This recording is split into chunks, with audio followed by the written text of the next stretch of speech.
Predstavujeme vám rodinný dom, nachádzajúci sa v obci Podhorie.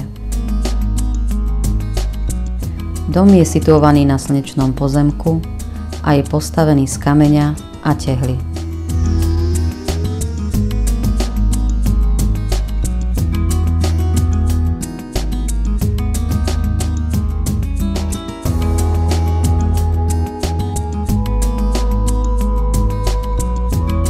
K domu je pristavená tehlová časť a v nej sa nachádza kuchyňa, komora, kúpeľňa a samostatné WC. Dom je pripojený na verejný vodovod a na ohrev teplej vody sa používa elektrický bojler. V obci nie je vybudovaná kanalizácia, dom má vlastnú žumpu. Interiér tvoria 4 samostatné miestnosti a 2 kuchyne, ktoré sa nachádzajú v pôvodnej kamennej časti domu.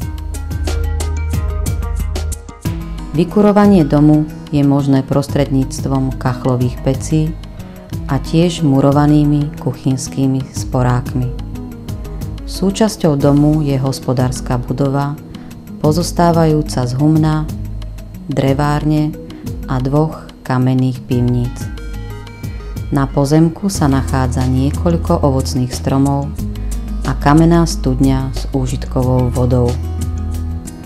Okolité prostredie a príroda sú ideálne na rekreačnú turistiku. V blízkosti sa nachádza historické mesto Banská Štiavnica, ktoré okrem iného ponúka rôzne múzeá, galérie a jazerá. Krásna túra z miesta nehnuteľnosti je na sedlo Kráľov stôl, Šakílsky hrad, ale aj krásny výlet do sklených teplíc, kde sa nachádzajú kúpele a kúpalisko.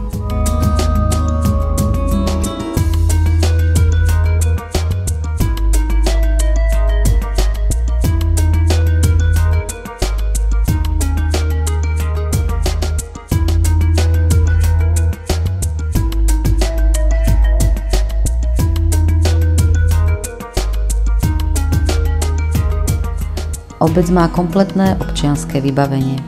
V rámci občianskej vybavenosti sa v obci nachádza obecný úrad, materská škola, pošta, potraviny a pohostinstvo.